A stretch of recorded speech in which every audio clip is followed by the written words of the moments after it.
One of the global problems being addressed at this week's UN General Assembly is the climate crisis. Multiple wars and other geopolitical tensions have cast a particularly sobering shadow over whether nations can meet meaningful pledges they've made.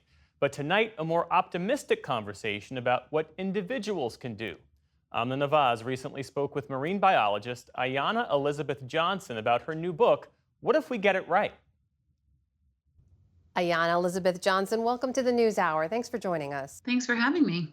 So the title itself of your book kind of reframes the entire conversation around climate change. It forces us to imagine success instead of failure. Why frame it that way?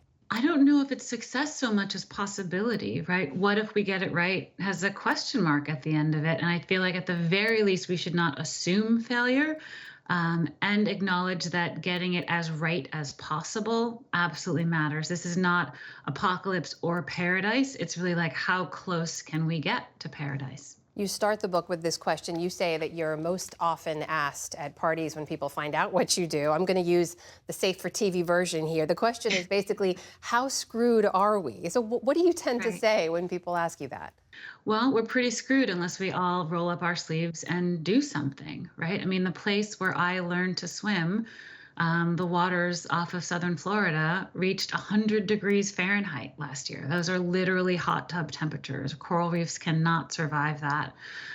All species on this planet are evolved to have a pretty narrow range of temperature, salinity, humidity, comfort zones. And so we're getting to just be out of the comfort zone of current modern life on Earth, including humans. I mean, there are places where it is too hot for normal human life now. So we're going to have to figure out how to adapt to be more resilient to things. And so getting it right is not just about stopping things from getting worse. It's about how do we adapt to this world that is already changed and is going to continue to change. There's a short passage from your book I want to share here that kind of captures your approach. You write, humans have evolved to not leap into a void. That's dangerous. So we need something firm to aim for, something with love and joy in it. And we need the gumption that emerges from an effervescent sense of possibility. So, Ayana, when you talk about getting it right and those possibilities, what are those possibilities? What's the something firm to aim for? I think it's really important to understand that we basically have all the solutions we need. We already know how to make energy that's clean and renewable. We already know how to green buildings and be more efficient with our energy. We know how to do public transit, and high-speed rail would be amazing to have in the US, wouldn't it? And composting and bike lanes and regenerative agriculture and protecting and restoring ecosystems. I just want people to understand that we have the solutions we need. It's the implementation of those solutions that's really not up to the pace that we need. There's a lack of political will that's holding us back. There's some cultural change that needs to happen in order to shift the status quo. But it really is possible. There are so many possible futures that are better than the trajectory we're currently on. So yeah, I mean, I love that word gumption, and possibility is the thing that I hold on to, even though I'm not an optimist per se. I'm a scientist and a realist. I know that there's a lot we could each be doing to make sure we have the best possible future. Can I ask you more about that lack of political will? Because that's often where the finger pointing goes, right? There's political divisions that fuel that lack of action. There's enough people who don't believe that climate change is real or that human action could change the directions right now. How do you look at that? Well, first, I find it most jarring once you learn that a lot of those politicians are just pretending they don't believe it because it's politically expedient. They know that the science is real. It's just a game, right? And to play that game with the future of life on Earth is unforgivably reckless.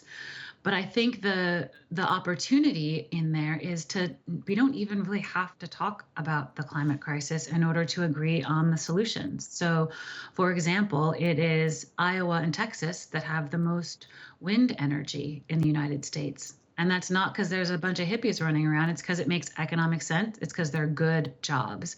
And the same with the Inflation Reduction Act. It's mostly red states that are benefiting from the surge in manufacturing, for example, batteries for electric cars and things like that. I think that's what's missing in a lot of this conversation. What about at the individual level? From all the conversations you feature in your book, what do you take away in terms of what's standing in the way of people acting at an individual level to do what they think they need to address climate change? I think some people think their part of it doesn't matter. I think some people don't know where to start. And to those people, I would say it absolutely matters. Our actions add up. We're voting with our dollars and our time and how we spread the word and use whatever influence it is that we have. More broadly, I've sketched out something that I call a climate action Venn diagram. And that's 3 simple circles. And the first one is, what are you good at? So what are your skills, your resources, your networks? What can you specifically bring to the table? The second one is, what is the work that needs doing? There are hundreds of climate and justice solutions, so pick one and get moving. And the third circle is, what brings you joy or satisfaction, right? What gets you out of bed in the morning? And finding each of us that sweet spot in the center, that's what we should be doing. The book is called What If We Get It Right? Visions of Climate Futures. The author is Ayana Elizabeth Johnson. Thank you so much for joining us. Good to speak with you. Thank you.